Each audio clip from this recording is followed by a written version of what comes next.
Alors, bonsoir tout le monde. Au nom de la Commission sur le développement économique et urbain et l'habitation, il me fait plaisir de vous souhaiter la bienvenue alors que nous en sommes à la troisième et dernière partie de la consultation publique menée sur les impacts du projet Royal-Mount. L'objectif de cette Assemblée publique consiste à adopter les recommandations formulées par la Commission. Je me présente, je suis Richard Ryan, conseiller de la Ville, du district Myland de l'arrondissement du Plateau-Mont-Royal, conseiller désigné également de l'arrondissement de Ville-Marie et président de cette commission. J'invite les commissaires à se présenter en débutant par ma gauche. Bonsoir, Dominique Perry, conseiller de ville du district Saint-Léonard-Ouest et vice-président de la commission. Bonsoir, Véronique Tremblay, conseillère d'arrondissement de Verdun. Bonsoir, Maëva Villain, conseillère d'arrondissement dans Jeanne-Mance. Bonsoir, Yves Sarrault, conseiller d'arrondissement L'Île-Bizarre-Sainte-Geneviève. Bonsoir, Younes Boukala, conseiller d'arrondissement à la Chine. Bonsoir, Alex Botachi, maire de Dollard-des-Ormeaux. Bonsoir, Yves Gignac, conseiller d'arrondissement, district du Cap-Saint-Jacques, Pierrefonds-Roxborough. Bonsoir, Jocelyn Posé, conseiller de ville, district de Marie-Victorin, arrondissement de Rosemont-la-Petite-Patrie. Bonsoir, Fanny Magini, conseillère d'arrondissement dans Outremont. Bonsoir tout le monde, Robert Coutu, maire de la ville de Montréal-Est et vice-président de la commission. Merci, chers collègues. J'aimerais saluer la présence des représentants du promoteur Carbone Léo, M. Marcotte et son équipe. Bienvenue à cette dernière séance. Alors, la Commission sur le développement économique et urbain et l'habitation termine donc aujourd'hui la troisième et dernière étape de cette consultation publique sur les impacts du projet Royal-Mount qui a débuté le 27 novembre dernier avec la présentation du dossier par le service d'urbanisme et la présentation du projet Royal-Mount par son promoteur, Carbone Léo. Puis, 5 séances publiques ont été réservées à l'audition des mémoires, les 19 décembre, le 9 janvier, le 16 janvier avec 2 séances et le 17 janvier. La Commission a reçu 76 documents, dont 35 mémoires qui lui ont été présentés en séance publique et 41 documents déposés sans présentation, dont plusieurs lettres d'opinion et quelques mémoires. Dans ce dossier, la Commission a reçu des mémoires d'une très grande qualité, dont les contenus recelaient d'une quantité impressionnante de données et d'informations des plus utiles et pertinentes à la question à l'étude. En plus d'être à la fine pointe des connaissances dans les domaines du développement urbain et du transport notamment.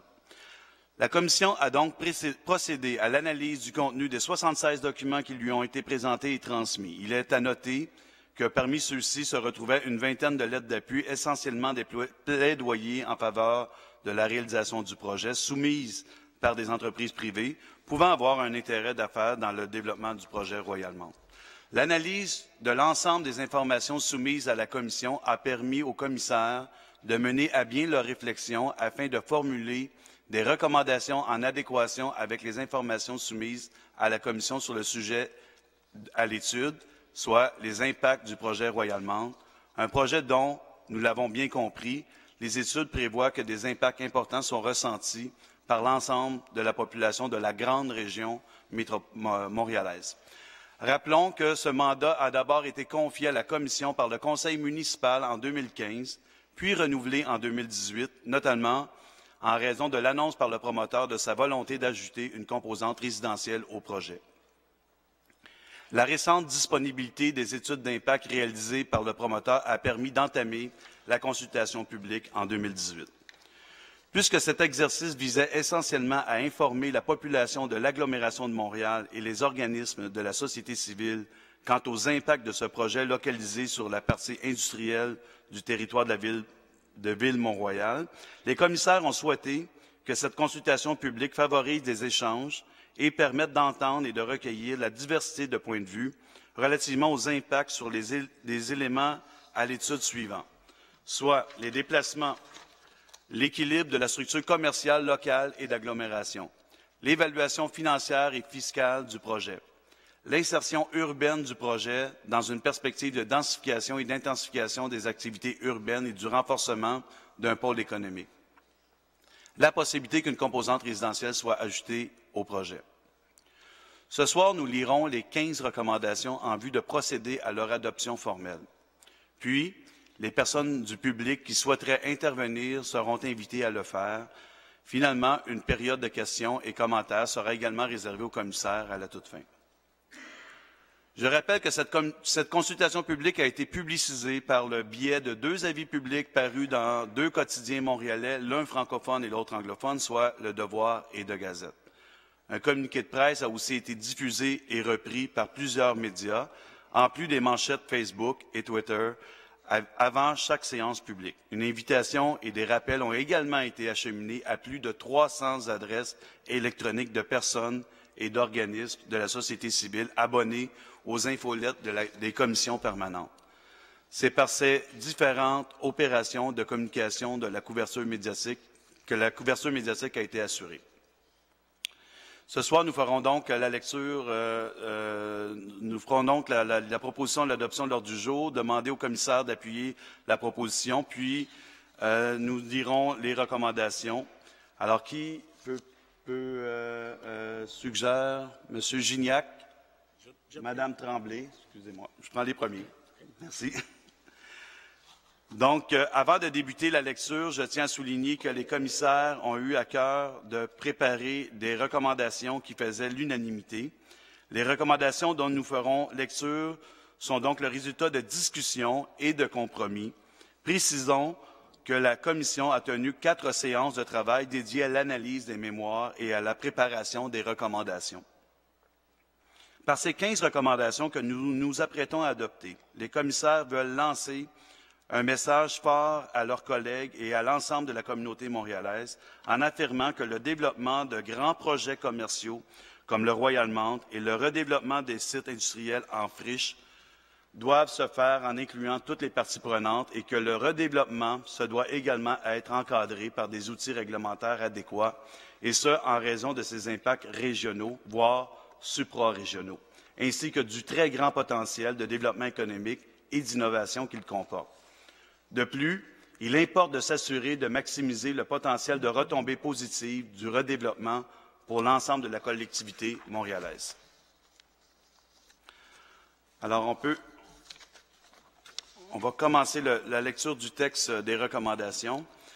À la suite de l'examen public ayant porté sur les impacts du projet Royal Mount, la Commission sur le développement économique et urbain et l'habitation remercie pour le rapport et la réflexion sur la question mise de l'avant les nombreuses personnes, organismes et entreprises de la société civile qui ont pris part et ainsi que les ressources des services de la Ville de Montréal pour leur collaboration au processus de consultation publique basé sur les résultats des analyses d'impact des études du projet Royal Mount tel que présenté par son promoteur Carbone Léo.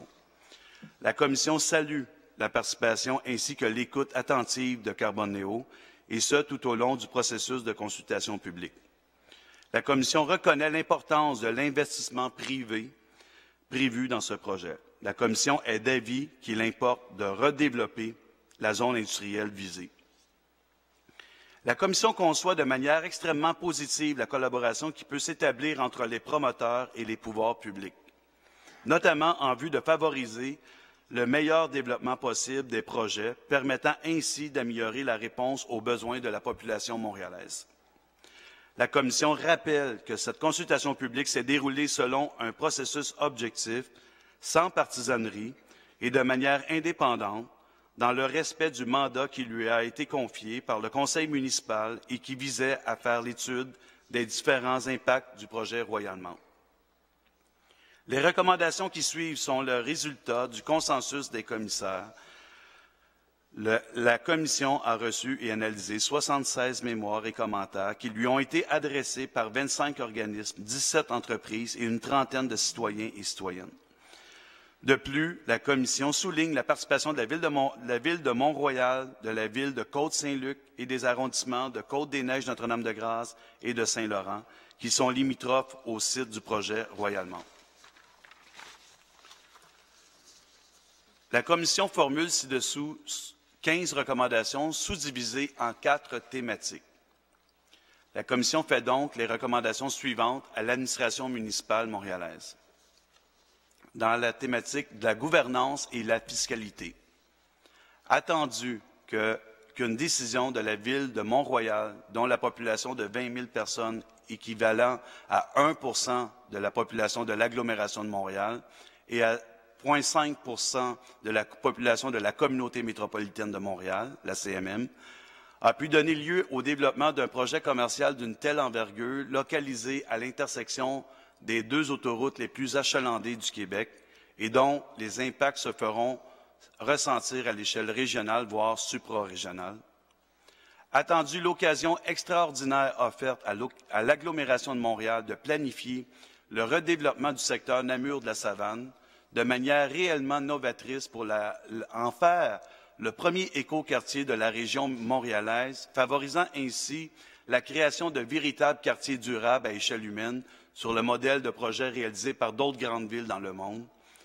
Attendu l'absolue nécessité de mener un processus de consultation publique en amont d'un projet d'une telle envergure, notamment dans le cadre du redéveloppement d'un aussi vaste secteur industriel. Attendu l'importance pour l'ensemble des personnes élues de la grande région montréalaise d'agir de manière concrète et cohérente en vue de réduire les émissions de GES, de gaz à effet de serre, de la collectivité montréalaise, et ce, en accord avec des objectifs de réduction de 30 à atteindre d'ici 2020 pour assurer la résilience de la métropole. Attendu les engagements pris par Montréal lors du sommet de San Francisco découlant de l'accord de Paris. Attendu que la Commission constate l'absence d'études d'impact sur l'environnement et le développement durable, sur la santé publique et sur le développement social. Attendu que les différentes études commandées par le promoteur du projet Royal-Mount ont révélé plusieurs impacts négatifs, notamment en ce qui a trait à l'intensification de la congestion routière et autoroutière. Attendu l'importance de maintenir l'équilibre de la structure de l'offre culturelle, commerciale et de divertissement. Attendu les inquiétudes exprimées par la société civile et le manque d'acceptabilité sociale entourant le projet Royal-Mount dans sa forme actuelle. Attendu la nécessité de regrouper toutes les parties prenantes, CMM, MTQ, STM, ARTM et tout autre partenaire local concerné, pour travailler de manière concertée dans le cadre du développement des autres projets dans le secteur Namur de la Savane. Attendu que le promoteur souhaite ajouter une composante résidentielle à son projet. Attendu qu'une modification au schéma d'aménagement et de développement de l'agglomération est requise pour autoriser l'affectation résidentielle. La première recommandation se lit comme suit: que la Ville de Montréal et l'agglomération s'assurent que le promoteur du projet Royal-Mount Carbon-Néo et toute partie prenante s'engage formellement à prendre un temps d'arrêt pour procéder, sans délai, à une planification intégrée devant permettre la redéfinition du projet actuel, et ce, afin que le projet final puisse offrir une réponse adéquate aux besoins de la population montréalaise.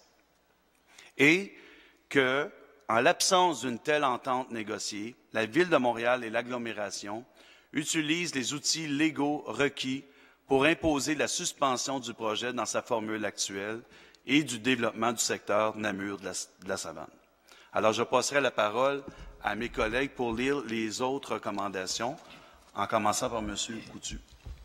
Merci, Monsieur le Président. En deuxième recommandation, R2, que la Ville de Montréal et l'agglomération, en collaboration avec les villes de Côte-Saint-Luc et de Mont-Royal, ainsi que les arrondissements limitrophes, profitent de ce temps d'arrêt pour planifier le développement du secteur Namur de la Savane de manière intégrée et durable, en réunissant les différentes parties prenantes, c'est-à-dire la CMM, le MTQ, la STM, l'ARTM et tout autre local concerné, partenaire local concerné, excusez, ainsi que les sommités des différentes institutions d'enseignement supérieur montréalaises, notamment dans les domaines de l'économie, de l'habitation, de l'environnement, de la santé publique, ainsi que du transport et de l'urbanisme. Merci. Merci, M. Coutu. M. Perry, pour la R3. Alors, troisième recommandation, que la Ville de Montréal et l'agglomération demandent au gouvernement du Québec de faire les modifications législatives nécessaires afin de prévoir l'ajout de nouveaux outils urbanistiques visant à assurer la cohésion de tout développement d'envergure régionale avec les objectifs inscrits au schéma d'aménagement et de développement de Montréal. Donc, M. Gignac pour la suite.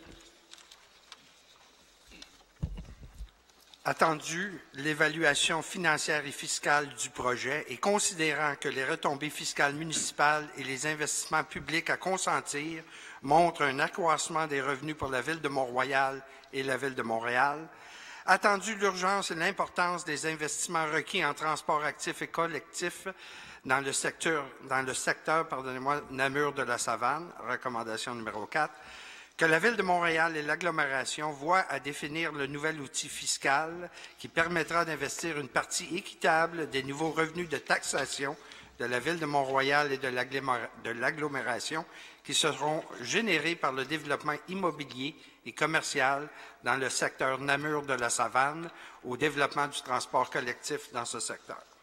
Merci, M. Gignac. On passera à la deuxième partie qui touche la mobilité. Je demanderai à Mme Maëva Villain de poursuivre. Oui, donc pour la partie mobilité, attendu l'intensité de la congestion automobile actuelle sur les réseaux autoroutiers 15, 40 et 520, attendu la congestion automobile actuellement occasionnée par les 360 000 déplacements quotidiens sur les axes autoroutiers aux abords du secteur Namur de la Savane, attendu l'importante augmentation de la congestion automobile révélée par les études d'impact sur les réseaux autoroutiers 15, 40 et 520, qui prévoit que le projet Royal Mount générera à lui seul pas moins de 140 000 déplacements supplémentaires chaque jour, dont la grande majorité en véhicules automobiles. Attendu le caractère prévisible des impacts négatifs sur les déplacements locaux dans les arrondissements et les villes limitrophes au projet Royal Mount, et aux autres projets en cours et à venir dans le secteur Namur de la Savane. Attendu l'enclavement de différentes parties du secteur Namur de la Savane, dont le site du projet Royal Mount, et les nombreuses entraves physiques à la mobilité active et collective. Attendu la possibilité de mettre en place différentes mesures moins coûteuses dans l'objectif de réduire la place de l'automobile dans ce secteur et sur l'ensemble du territoire montréalais.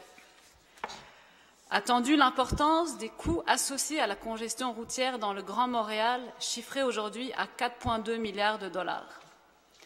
Attendu l'importance des impacts négatifs de la congestion automobile sur l'environnement, notamment en ce qui concerne le bruit, la qualité de l'air et la santé. Attendu les difficultés de plusieurs entreprises établies dans le secteur Namur de la Savane à retenir et à recruter leur main-d'œuvre, en raison de la congestion routière et des lacunes de la desserte en transport collectif du secteur. Attendu que les coûts de construction et d'entretien des mesures d'atténuation proposées par le promoteur du projet Royal Mount n'ont pas fait l'objet d'une évaluation à ce jour et que la mise en place de ces nouvelles infrastructures incomberait au gouvernement du Québec et à l'agglomération de Montréal. Attendu l'objectif de la CMM inscrit au plan métropolitain d'aménagement et de développement, le PEMAD, qui vise l'accroissement de la part modale des transports actifs et collectifs à l'heure de pointe du matin de 25 à 35% d'ici 2031. Attendu les dernières tendances en matière d'aménagement des aires TOD, qui donnent la priorité aux piétons et aux cyclistes. La recommandation 5. Que la Ville de Montréal et l'agglomération, en collaboration avec le MTQ, mènent des travaux concertés pour assurer le développement de nouveaux modes de transport actifs et collectifs, en élaborant et en convenant de solutions durables en matière de transport des personnes et des marchandises dans le secteur Namur de la Savane, pour faire de ce secteur un véritable quartier à échelle humaine, selon les principes de développement des écoquartiers, et que la Ville de Montréal et l'agglomération assurent la mise en place de mesures qui permettront l'interconnectivité aux différents réseaux existants et projetés. Merci, Mme Villain. Je passerai la parole à mon collègue Alex Botowski pour la suite. R6, que la Ville de Montréal et l'agglomération demandent au MTQ d'examiner les mesures de mitigation proposées par le promoteur afin qu'il statue rapidement sur l'ensemble de ces mesures, en plus d'en évaluer les coûts et de produire l'échéancier de réalisation le cas échéant. Merci. Monsieur Sarreau, pour la recommandation 7. Que la Ville de Montréal et l'agglomération demandent aux promoteurs de réduire de manière substantielle le nombre de cases de stationnement du projet Royalmount, et ce, en cohérence avec les objectifs de réduction de la part modale des véhicules automobiles sur le territoire montréalais. Merci, M. Sarreau. Madame Magini, on rentre dans la 3e section, soit habitation et urbanisme, avec les attendus. Madame Magini. Pardon. Attendu que le promoteur souhaite l'ajout d'une composante résidentielle à son projet, attendu que cet ajout nécessite une modification au schéma d'aménagement et de développement de Montréal pour autoriser l'affectation résidentielle, attendu les besoins grandissants de logements découlant de la croissance et des changements démographiques, ainsi que du besoin actuel clairement exprimé pour une grande quantité de nouveaux logements sociaux abordables et familiaux, attendu que les caractéristiques propres au quartier mixte, complet et à échelle humaine doivent se retrouver dans un projet de l'envergure du projet Royalmount, attendu que la nécessité de procéder à une analyse approfondie de l'insertion urbaine du projet Royalmount et des autres projets prévus dans le secteur Namur de la Savane représente l'occasion unique de moderniser la trame urbaine sur le boulevard des Caries, attendu les impacts de la mauvaise qualité de l'air, des îlots de chaleur et du bruit sur la santé des personnes qui vivent à proximité des autoroutes, attendu l'importance d'assurer l'adéquation du projet Royalmount avec les 5 principes d'un développement urbain de qualité dans une perspective de protection du patrimoine urbain, et ce, tel qu'énoncé par l'organisme Héritage Montréal, soit 1. La démonstration de la pertinence et de la recevabilité. 2. La prise en compte du patrimoine et du contexte. 3. La tenue d'un processus crédible et exemplaire. 4. L'innovation de la proposition. Et 5. Le legs à la prochaine génération. Recommandation numéro 8. Que la Ville de Montréal et l'agglomération accueillent favorablement la demande du promoteur d'ajouter la composante résidentielle au projet Royalmount. Recommandation numéro 9.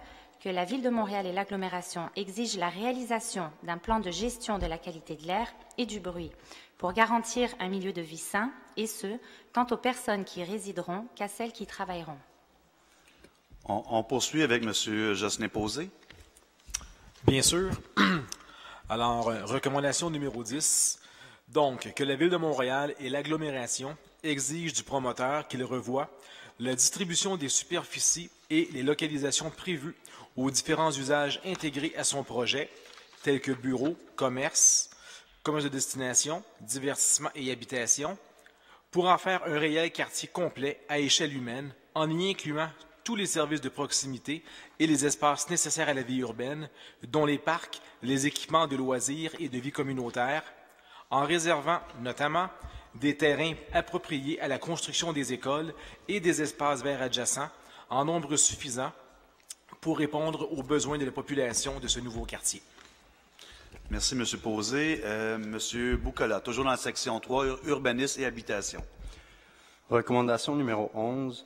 Que la Ville de Montréal et l'agglomération exigent que le projet révisé intègre un secteur résidentiel en son centre qui inclurait du logement social, abordable et familial, permettant ainsi de répondre aux besoins actuels et criants des familles montréalaises pour de grands logements. Recommandation numéro 12. Que la Ville de Montréal et l'agglomération encouragent le promoteur et la Ville de Mont-Royal à réaliser une étude de faisabilité pour intégrer la géothermie et les autres énergies renouvelables dans le projet Royalmount afin de viser l'atteinte de la carboneutralité. Merci, M. Boucola. On arriverait donc à la 4e dernière section, donc sur le développement économique, commerce et de proximité et offres culturelles. Je passerai la parole à Mme Véronique Tremblay. Merci. Attendu que la Commission reconnaît l'importance pour la Ville de Montréal et l'agglomération de soutenir les initiatives d'investissement privé dans des projets novateurs qui respectent la créativité et l'authenticité de Montréal, attendu le résultat des études d'impact du projet Royalmount sur l'équilibre de la structure commerciale locale et celle de l'agglomération, qui évalue que le chiffre d'affaires des commerçants existants notamment ceux du centre-ville, pourraient subir une diminution d'environ 13 %, Attendu la nécessité pour la Ville de Montréal et pour l'agglomération de protéger le fragile équilibre des activités commerciales et de soutenir les entreprises qui y sont actuellement établies. Attendu la saturation de l'offre culturelle locale et régionale et les impacts négatifs envisagés du projet Royalmount sur le fragile équilibre de cet important marché. Attendu la nécessité pour la Ville de Montréal et l'agglomération d'agir en toute cohérence dans le respect des différents plans et politiques en vigueur, notamment ceux qui visent à soutenir la vitalité du commerce de proximité en vue d'améliorer la qualité de vie, participant ainsi à l'atteinte des ambitieuses cibles de réduction des gaz à effet de serre. Attendu que le schéma d'aménagement et de développement de l'agglomération de Montréal a été élaboré dans l'objectif de maintenir l'équilibre entre les différentes activités ayant cours sur son territoire, notamment pour assurer la vitalité de son centre-ville, incluant le quartier des spectacles qui y est localisé. Attendu les 3 orientations du plan métropolitain d'aménagement et de développement de la CMM en matière d'aménagement, de transport et d'environnement, la recommandation 13 est que la Ville de Montréal et l'agglomération invitent les différentes parties prenantes à intégrer la composante résidentielle au centre du projet.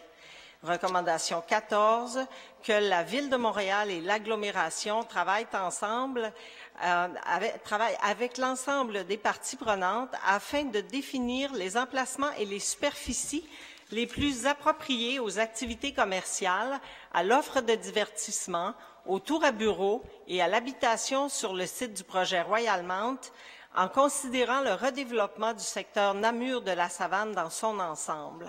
Recommandation numéro 15, que la Ville de Montréal et l'agglomération travaillent à définir, avec les différentes parties prenantes, la proportion des espaces nécessaires aux activités commerciales, notamment en lien avec la répartition de l'offre culturelle et du divertissement, permettant de favoriser le maintien d'un équilibre avec l'offre commerciale, culturelle et de divertissement existantes, notamment celle du centre-ville et du quartier des spectacles, le tout en adéquation avec l'objectif visé par le schéma d'aménagement et de développement de l'agglomération de Montréal.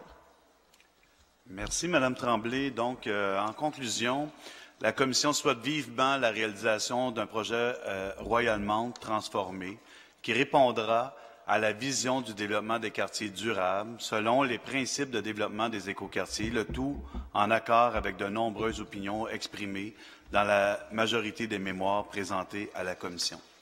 Ce qui met fin à la lecture des recommandations. Donc, comme le soit exprimé déjà lors de notre dernière séance à huis clos, nous allons procéder à l'adoption des recommandations en bloc. Alors, si je demanderais qui propose l'adoption des recommandations. Je propose. Monsieur Perry. J'appuie. Monsieur Coutu. Excusez, je vais prendre Monsieur Coutu. Je demanderai le vote, Monsieur le Président. Ah, d'accord. Alors, nous allons procéder au vote en commençant par ma gauche, Monsieur Perry. Pour. Madame Tremblay. Pour. Madame Villain. Pour. Monsieur Sarrault. Pour. Monsieur Boucala. Pour. Monsieur Coutu. Contre. Madame Magini. Pour. Monsieur Posé. Pour. Monsieur Gignac. Pour. Et Monsieur Bartolchi. Contre. Alors, merci. Donc, le bloc, c'est-à-dire des recommandations, a été voté à majorité. Je demanderais peut-être une pause. Il y aurait une période de questions du public suite après la pause. Donc, juste pour donner le temps à Madame la jeunesse ici qui nous accompagne, la jeunesse que j'ai oublié de nommer au tout début de la commission, mais qu'elle prenne le temps. S'il y en a qui veulent s'inscrire pour poser des questions, c'est le temps. On prendrait une pause de quelques minutes pour ce faire. Merci.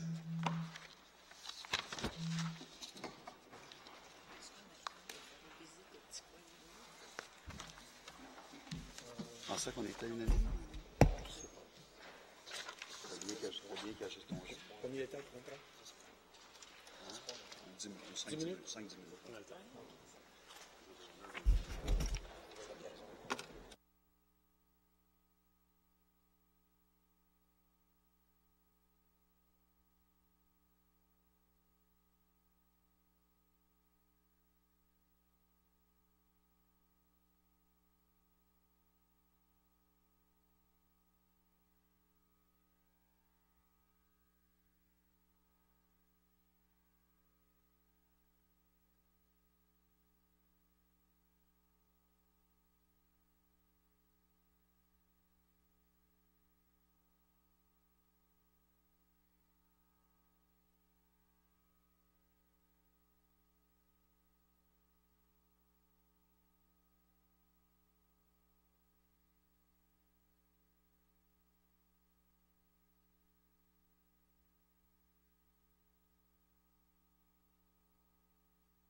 Alors, j'inviterais, est-ce qu'il nous manque...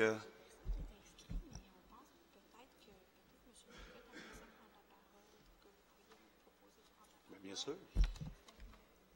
Ah, il est en scrum. Il est en scrum. Oui, OK. On va attendre encore quelques minutes, si vous permettez.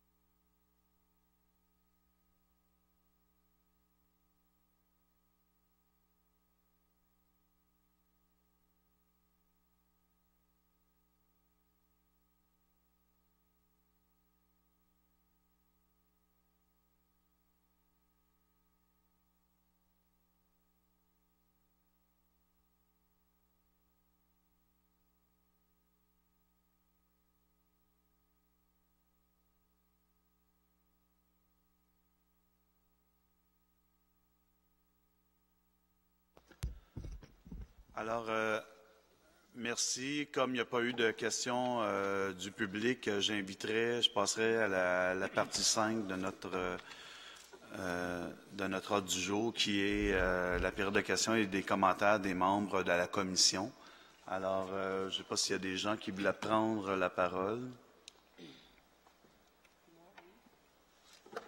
Allez, Madame Tremblay, allez-y. C'est l'heure de remercier. C'est l'heure de... Oui. Est-ce qu'il y en a d'autres? Okay. Madame Tremblay. Merci. D'abord, je tiens à remercier tous les citoyens, organismes et associations qui ont pris le temps de rédiger et de présenter des mémoires lors de cette consultation, lors de cette commission, par vos prises de décision qui contribuent à la saine démocratie et à la vitalité de la saine démocratie montréalaise. Vous avez posé un acte courageux et important. J'aimerais également remercier notre président, M. Richard Ryan, qui a mené cette commission de main de maître, ainsi que Mme la jeunesse, qui, grâce à sa compétence, nous a permis de produire un rapport qui reflète l'ensemble des préoccupations des Montréalais, et ce, dans les délais prescrits. Mais surtout, j'aimerais m'adresser à M. Marcotte, qui est de l'autre côté, mais qui va sûrement regarder, qui a assisté respectueusement au déroulement de cette commission, et ce, malgré des commentaires parfois difficiles à recevoir. Monsieur Marcotte, vous représentez non seulement le projet Royal-Mante, mais également la communauté d'affaires montréalaise et internationale. Je souhaite que vous, vos partenaires, les gens d'affaires de partout, entendiez que Montréal est une ville extraordinaire dans tous les sens du terme. C'est la francophonie dans le Canada, c'est la bulle d'Europe en Amérique, c'est une jeune métropole avec sa personnalité propre, capable d'être grande et qui doit résolument se tourner vers l'avenir. Voilà pourquoi la recette à succès que vous avez développée devra être remaniée pour mieux l'adapter à notre ADN. Je vous encourage à vous tourner encore davantage vers le génie québécois et vers la créativité montréalaise pour présenter un projet qui emballera le tout Montréal. Je demeure convaincue que c'est un défi que vous êtes capable de relever et que vous pourrez compter sur la collaboration de la Ville de Montréal, de l'agglomération, ainsi que des diverses parties prenantes pour y arriver. Merci beaucoup et à la prochaine. Alors, je passerai la parole à M. Perry. Alors, merci, Monsieur le Président. Alors, comme première intervention, je voudrais remercier tous les participants, toutes les personnes qui sont venues ici pour nous présenter les mémoires. Je pense qu'ils ont fait un effort vraiment remarquable. Et alors, merci à toutes les personnes qui ont participé. Merci aux commissaires, aux collègues. Je pense que nous avons pris ce dossier à cœur et tout le monde a donné son 110%. Merci à vous, Monsieur le Président, pour avoir mené vraiment les travaux d'une façon vraiment impartielle et avec rigueur, mais parfois avec souplesse aussi. Alors, vous avez entendu les recommandations. Alors, de manière générale, nous avons constaté à la fois dans le mémoire présenté en commission et dans l'opinion publique que le projet Royal Mount, dans sa forme actuelle, manque d'acceptabilité sociale. Alors, notre objectif n'est pas de tuer ce projet de développement économique, mais il doit être conçu en concertation avec les intervenants. C'est pourquoi nous demandons un temps d'arrêt qui nous permettra de travailler à mettre en place une gouvernance appropriée. Ce temps d'arrêt doit nous servir non seulement à repenser le projet Royal Mount pour le rendre le plus acceptable possible, mais aussi à asseoir toutes les parties prenantes autour de la même table et de planifier le développement de l'axe d'Écarie. Comme plusieurs intervenants l'ont souligné en commission, Royal Mount n'est qu'un des 13 grands projets immobiliers prévus au cours des prochaines années sur l'axe d'Écarie. Alors, nous avons donc une opportunité devant nous, celle de pouvoir réunir tous les intervenants afin de régler les enjeux de mobilité qui touchent l'ensemble du secteur et aussi tous les enjeux qui touchent la qualité de l'air et les GES. Montréal s'est engagé à réduire de 30% les émissions de GES d'ici 2020, donc l'année prochaine. Et c'est dans ce nouvel esprit que les nouveaux projets doivent être conçus. Donc, en conclusion, je remercie les promoteurs pour avoir pris l'intérêt, évidemment, d'être présents toujours ici, mais de nous présenter des projets de cette sorte. Alors, merci aux acteurs privés et nous voulons que les projets se réalisent à Montréal, mais qu'ils se réalisent dans le respect des engagements de la Ville de Montréal. Merci, M. Perry. M. Coutu. Bonsoir tout le monde. Pour ceux qui me connaissent, je n'irai pas par les médias pour envoyer mon message de désaccord. Je vais l'exprimer de façon la plus claire immédiatement à mes collègues et à l'agglomération de Montréal. Je tiens qu'à mentionner qu'il y a un rapport minoritaire qui va suivre, qui va être déposé lors du prochain conseil d'agglomération le 31 janvier prochain. À cet égard, nous sommes en accord avec les 2/3 des recommandations. Puis, si vous avez des questions par la suite, on y verra, Monsieur le Président on y verra fait de façon plus spécifique. Mais dans l'ensemble, je dois remercier, féliciter Madame la Jeunesse, mon Président et tous mes collègues d'avoir eu des bonnes discussions ensemble, à la fois houleuses et respectueuses. Il n'y a rien de mieux en démocratie qu'on ne soit pas ou contre un projet, peu importe, on veut aller de l'avant et j'ai notamment apprécié la conclusion de mes collègues quand ils souhaitent vraiment la réalisation d'un projet Royal Mount, mais cette fois-ci, en tenant compte de tous les mémoires qui ont été proposés, le promoteur nous regarde, nous écoute, puis il se dit, il y a sûrement des bonnes idées que je pourrais bonifier dans ce projet-là pour l'amener à l'échelle humaine. Moi, j'ai appris des choses avec vous et j'ai beaucoup apprécié.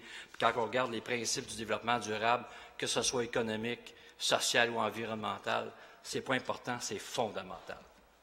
Et ce, dans l'intérêt de Ville-Mont-Royal, et ce, dans l'intérêt du promoteur et de tous les autres promoteurs sur l'île de Montréal. On veut envoyer un signal fort, je tiens à le dire, au nom de mes collègues, en tout cas à moi-même et mes collègues, positif à tous les investisseurs qui veulent arriver sur l'île de Montréal. Ils ont assuré une belle écoute, une belle flexibilité et j'ai beaucoup apprécié. Ce à quoi on a accroché sur des principes, des convictions profondes, en lien avec la relation entre les arrondissements et les villiers. Les villiers, on est basé beaucoup sur la loi sur les compétences municipales qui assure une certaine autonomie. On sait que le projet Mont-Royal, Royal Mount à Ville-Mont-Royal, est débuté en 2015 et j'invite tous les gens de l'agglomération à joindre le promoteur et Ville-Mont-Royal à travailler ensemble. La deuxième espace, la première recommandation notamment, on voulait pas utiliser des aspects légaux plus directif d'aller de l'avant, surtout quand on sait que le promoteur, la Ville-Mont-Royal, veut assurer leur pleine collaboration. Donc, loi sur les compétences municipales, on avait vraiment l'impression qu'on empiétait sur l'autonomie des villes liées. Le schéma d'aménagement qui était, deuxième point, schéma d'aménagement en 2015 qui était adopté en 2015, qu'on doit respecter, qui avait été adopté à l'époque aussi, à l'unanimité, et aussi dans l'interprétation des mots. Quand on demande un temps d'arrêt, c'est quoi? Une pause café, ça va durer une heure, une semaine, un mois, 6 mois, 1 an, 5 ans, on ne sait pas. J'aurais aimé qu'on soit plus clair à ce niveau-là. On a même demandé des avis légaux par écrit, qu'on a eu de la misère à obtenir. Je répète, 2/3 des recommandations, pour nous, sont très acceptables. On a eu d'excellentes rencontres. Je veux qu'on continue à travailler ensemble. Je suis content qu'on ait adopté la majorité. Et puis, il faut aller de l'avant tous ensemble, non seulement pour Royal-Mount, mais pour l'île de Montréal. Merci, chers collègues. Et bonne journée. Merci, M. Coutu. Est-ce qu'il y a d'autres interventions? Pas du tout. Donc, voilà, pour ma part, à titre de président, j'ai été très heureux d'avoir à piloter cette commission-là depuis 2 mois. C'était un peu dans un temps record. Effectivement, on s'est posé la question si on devait prendre un temps de prolonger davantage. Je pense qu'il y avait eu quand même, venant de la part de différents acteurs, même si les craintes à différents niveaux, que ce soit commercial ou pollution ou congestion, venaient de différents acteurs de la société civile, il y avait eu quand même une certaine direction dans les mémoires qui venaient de la société civile comme telle. Et on a décidé de continuer, même si on a dû rajouter certaines séances. On a rajouté 2 séances qui étaient pas prévues à l'origine. Mais la séance finale, celle de ce soir, elle était prévue depuis 2 mois et c'est pour ça qu'on a maintenu ce soir. Donc, je tiens vraiment à remercier mes collègues ici présents, tous ensemble, et aussi Madame la Jeunesse qui vraiment a fait un travail, je dirais, extraordinaire dans un temps record.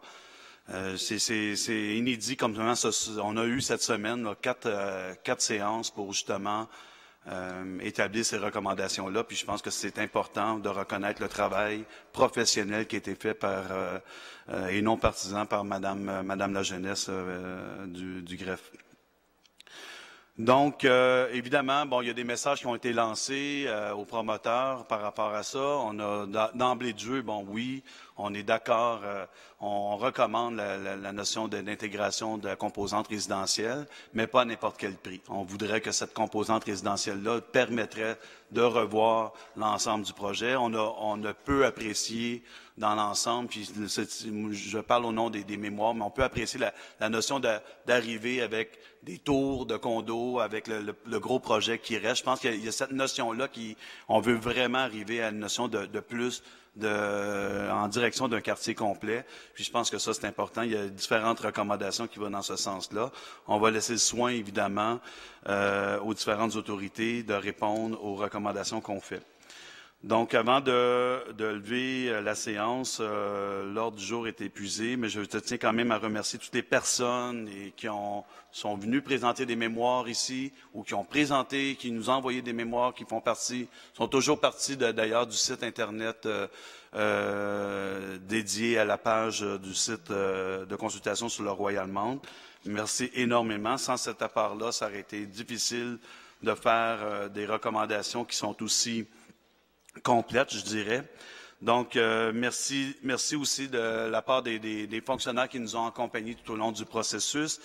Merci aux gens qui nous aussi qui ont passé des commentaires, qui sont arrivés, qui ont été audacieux dans leurs recommandations aussi.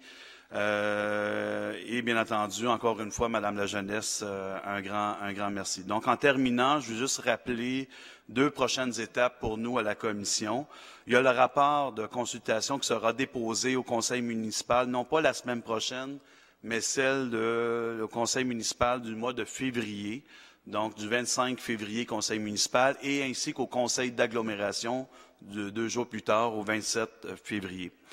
Le comité exécutif de la Ville de Montréal aura ensuite 6 mois pour formuler sa réponse aux recommandations. Ça, c'est la norme, c'est le cadre réglementaire des commissions. Donc, le comité a 6 mois pour formuler sa réponse aux recommandations de la commission. Mais j'aimerais spécifier une chose ici. Je pense que c'est important. Là, j'ai M. Marcotte devant moi, mais je pourrais avoir les gens de la Ville de Montréal et du comité exécutif. Nous espérons que vivement, que dans les prochaines heures, je ne veux pas que vous alliez vous coucher, là. Dans les prochaines heures, là, on veut qu'il y ait des rencontres qui se fassent entre vous, incluant Ville-Mont-Royal, si possible aussi, pour justement arriver à répondre à la recommandation 1. C'est extrêmement important par rapport à ça. On va suivre de près, évidemment, la commission, les différentes recommandations et les réponses du comité exécutif. Alors, au nom de mes collègues commissaires, je vous remercie énormément. Vous avez été d'un travail assidu, je dirais, aux différentes séances de la commission, que ce soit publique ou de séances de travail de la commission. Je vous remercie beaucoup de votre participation très active et enrichissante. Je prendrai du pouce à ce que mon collègue Coutu a dit. Effectivement, il y a eu débat. Évidemment, je suis déçu que ce ne soit pas l'unanimité comme on avait convenu hier à la commission que je croyais qu'on s'en allait vers une unanimité quand on s'est laissé hier après-midi. Mais bon, c'est le jeu de la démocratie. Les gens ont le droit aussi de voter selon leur conscience. Alors, merci et bonne fin de soirée à tout le monde.